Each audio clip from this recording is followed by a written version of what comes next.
జోహార్ అమరవీరులకు, జోహార్ భూమి పుల్లయ్యకు, జోహార్ భూమి పుల్లయ్యకు, జోహార్ కేవి శ్రీనివాస్ రెడ్డికి, జోహార్ బొత్స వెల్లారెడ్డికి, జోహార్ నారాయణ రెడ్డికి, జోహార్ ముఖ్య మౌనోటీలకు, జోహార్ అమరవీరులకు, జోహార్ అమరవీరులకు, జోహార్ అమరవీరులకు.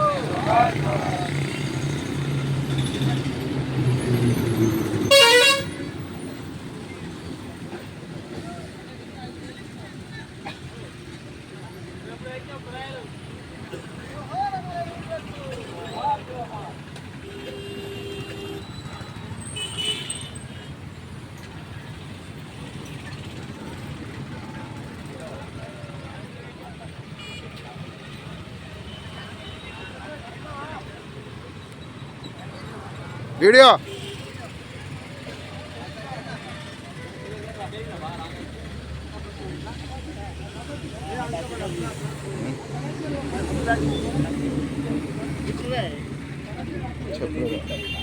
సరే మీరు ఉండాలి కదా. ఒక్కసారి అక్కడ నుంచి అందరిని ఒకసారి ఇట్లా వీడియో ఫస్ట్ ఒక రౌండ్ తీసుకొచ్చినాక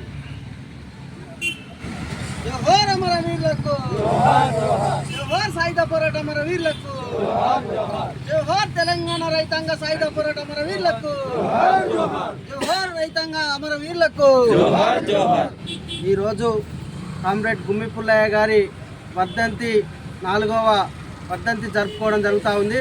ప్రధానంగా చూస్తే ఈ వేములవాడలో ఈ యొక్క ప్రాంతంలో ఒక బ్రాహ్మణ కుటుంబంలో జన్మించి పూర్తి స్థాయిలో ఎర్ర జెండా పోరాటాలలో అప్పుడు నైజాం సర్కార్ను తరిమి కొట్టే పాత్రలో కూడా పాత్ర వహించినటువంటి కామ్రేడ్ గుమ్మి పుల్లయ్య గారు. అదేవిధంగా రజాకార్లను అప్పుడు సాయుధ పోరాటం చేసి తరిమి కొట్టినటువంటి రుద్రంగి గెరిల్లలో కానీ ఇటు పోతే అటు మన మానాల కానీ ప్రతి ఒక్క ప్రాంతంలో తన చెప్తా ఉండే ఏంటంటే అప్పుడు నెక్కర్ పోలీసులకు భయపడకుండా నైజాం సర్కార్ను తరిమి కొట్టి ఇవాళ మేము ఒక ముఖ్య పాత్ర వహించినామని చెప్పిండు. తన బద్దా మెల్లారెడ్డి గారితో కూడా పాత్ర వహించినటువంటి కామ్రేడ్ గుమ్మి పుల్లయ్య గారు. అదేవిధంగా ఇలా స్వాతంత్ర సమరయోధుడు, ఈ ఒక ఫ్రీడమ్ ఫైటర్, వేములవాడ ప్రాంతానికి చెందినటువంటి వామన కుటుంబంలో పుట్టినటువంటి బిడ్డ. ఇలా ప్రధానంగా చూస్తే ఒక ఎర్ర జెండా శివస్థాయి శ్వాస ఇడిచేంత వరకు ఒక ఎర్ర జెండా పోరాటాలు చేసి భూమి కోసం రైతులకు 1000 ఎకరాల భూములు పంచుట్లో కూడా పాత్ర వహించినటువంటి కామ్రేడ్ గుమ్మి పుల్లయ్య గారు వర్ధంతి జరుపుకోవడం చాలా గర్వకారణం. ఈ ఒక ప్రాంతంలో తన ఆశయం పక్కకు పోవద్దన్న ఉద్దేశంతో మమ్మల్ని పెట్టి ఆయన శిశునుగా ఒక ఎర్ర జెండా నిలిపినటువంటి ఘనచరిత్ర కామ్రేడ్ గుమ్మి పుల్లయ్య గారు. ఇలా చూస్తే ప్రధానంగా ఈ ఒక ప్రాంతంలో దున్నేవాడికి భూమి కావాలి, ఇలా రైతులకు భూమి కావాలి, చెరువు పంట టైంలో కూడా నీళ్లు అందకపోతే కూడా చెరువు తుమ్ములు తెరిపించి నీళ్లు ఏడిపించినటువంటి ఘనచరిత్ర కామ్రేడ్ గుమ్మి పుల్లయ్య గారు. అలా చెప్తా ఉండే మాకు ఈ ఒక ప్రాంతంలో దేనికైనా కూడా శారదా ముఖర్జీ గవర్నర్ వచ్చినప్పుడు కూడా ఎంతో ఉద్యమం చేసి ఆ కేసులకు కూడా అనుభవించిన రాములు గారు అని చెప్పేది మాత్రం. ఇలా ప్రధానంగా చూస్తే పానాలకు సైతం లెక్క వేయకుండా భారత కమ్యూనిస్టు పార్టీ సిపిఐలో ఎన్నో ఉద్యమాలలో పోరాటాలలో పాల్గొన్నటువంటి వ్యక్తి ఇలా ఆయన ఈ యొక్క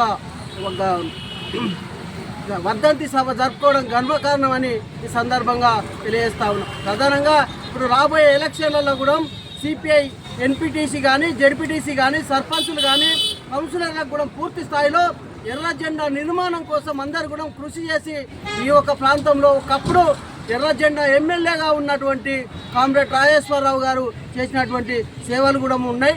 ఈ యొక్క ప్రాంతంలో పూర్తి స్థాయిలో కూడా పోరాటాలకు ఈ యొక్క ప్రాంతంలో ఒక నిర్మాణంకు కూడా సర్పంచులు కానీ ఇలా వార్డు నంబర్లు కానీ కౌన్సిలర్లు జెడ్పీటీసీలు కానీ పూర్తి స్థాయిలో నిలబెడతామని ఈ సందర్భంగా తెలియజేస్తా ఉన్నాం. ప్రధానంగా ఇప్పటికైనా కూడా ఇప్పుడు నాంపల్లి పల్లగుట్టలో అప్పుడు కాంగ్రెస్ హయాంలో అప్పుడు సిపిఐ ఎమ్మెల్యేగా ఉన్నటువంటి రాజేశ్వరరావు హయాంలో ఇచ్చినటువంటి పట్టాలు బీఆర్ఎస్ ప్రభుత్వం వచ్చినాక దాన్ని లాక్కోవడం జరిగిందని చెప్పడం జరిగింది. ఇప్పటి వరకు కూడా దాని మీద కాంగ్రెస్ ప్రభుత్వం వెంటనే చొరవ తీసుకొని ఆ పట్టాలు రైతులకు ఇవ్వాలి. అదేవిధంగా తిప్పాపురం బూర్దికుంటలోనైతేనేమి ఇలా రైతుల ఎస్సీ కులాలకు మైనార్టీ కులాలకు చెందినటువంటి జాగాలు అవి లాక్కోవడం జరిగింది. వెంటనే ఆ రైతులకు కూడా అవి అందించాలి. అదే మరిపల్లి లాంటి ప్రాంతంలో ఆ రైతులకు చెందినటువంటి జాగాలు పూర్తి స్థాయిలో పట్టాలు ఇవ్వాలి. ఇలా మరిమాట్ల కొండంచెర్లో 80 ఎకరాలు పోడు కొట్టుకుంటున్నటువంటి రైతుల మీద కేసులైన ఆ కేసులు ఎత్తివేసి ఆ రైతులకు కూడా పూర్తి స్థాయిలో పట్టాలు ఇవ్వాలి. అదేవిధంగా ఇలా డబల్ బెడ్రూమ్లు వెమ్లవాడ ప్రాంతంలో పేద కుటుంబాలు ఇలా డబల్ బెడ్రూమ్ల కోసం పేర్లు రావడం జరిగింది. ఆ వెంటనే నిర్మించి ఇలా పేదవాళ్ళకు అందించాలనేది కూడా కోరుతా ఉన్నాం కాంగ్రెస్ ప్రభుత్వాన్ని. అదేవిధంగా చూస్తే ఇలా ఊరు అతిపెద్ద ఊరు దక్షిణ కాశీగా పేరు మోసిన వేములవాడ ఇలా ప్రణాళిక లేదు. ఈ ఒక రోడ్ల పన్ను కూడా ఇలా మహాశివరాత్రి దగ్గరికి వచ్చింది. ఇలా రోడ్ల పన్ను ఎక్కడి పక్కలు అక్కడనే ఉన్నాయి. చాలా జనాలు వస్తారు, యాత్రికులు వస్తారు, ఊళ్ళో గ్రామస్తులకు కూడా అక్కడ మేము చూపించిన ఒక కాలువ మీద మోరి మీద బిల్లు లేనటువంటి పరిస్థితి. ఇలా 15-20 రోజుల నుంచి కూడా చెప్పినప్పటికీ దాని మీద కూడా ఆర్ఎంబీ అధికారులు కానీ మున్సిపాలిటీ వాళ్ళు కానీ ఎలాంటి చర్యలు చేపట్టలేదు. అటువంటివి కూడా చేయాలి. అదేవిధంగా ఇప్పుడు బ్రిడ్జి నిర్మాణంలో ఈ బ్రిడ్జి నిర్మాణం కూడా పూర్తి స్థాయిలో జరగాలి. వేములవాడ నగర అభివృద్ధి కూడా జరగాలనేది కూడా సిపిఐగా కోరుతున్నాం వేములవాడ ఎమ్మెల్యే గారిని. ఈ యొక్క ప్రాంతంలో ఇలా నిరుపేద కుటుంబాలకు పూర్తి స్థాయిలో డబుల్ బెడ్రూమ్లు మాత్రం అందించాలనేది కూడా ఈ ఎమ్మెల్యే గారిని సీనన్న గారిని కోరుతా ఉన్నాం. ఈ సందర్భంగా గతంలో ఇచ్చిన మాదిరి ఇవి పోడు జాగాలకు పట్టాలు కూడా పూర్తి స్థాయిలో బీఆర్ఎస్ ప్రభుత్వం పూర్తి చేయలేకపోయింది. ఆ పట్టాలు కూడా కాంగ్రెస్ ప్రభుత్వం అందించాలనేది కూడా కోరుతా ఉన్నాం.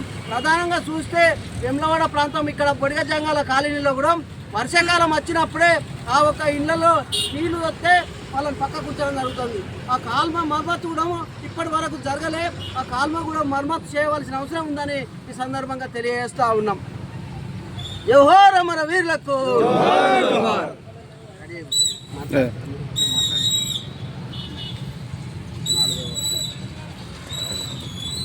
అందరికీ నమస్కారం.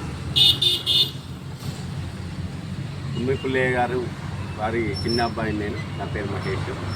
ఈరోజు మా నాన్నగారి వర్ధంతి సందర్భంగా సిపిఐ ఆధ్వర్యంలో ఎంతో పోరాటం చేసి ఆయన స్తూపం ఇక్కడ నిర్మించడం, అందరికీ స్థూపం నిర్వహించడానికి సహకరించినటువంటి అందరికీ పేరు పేరున ధన్యవాదాలు తెలియజేస్తున్నాము.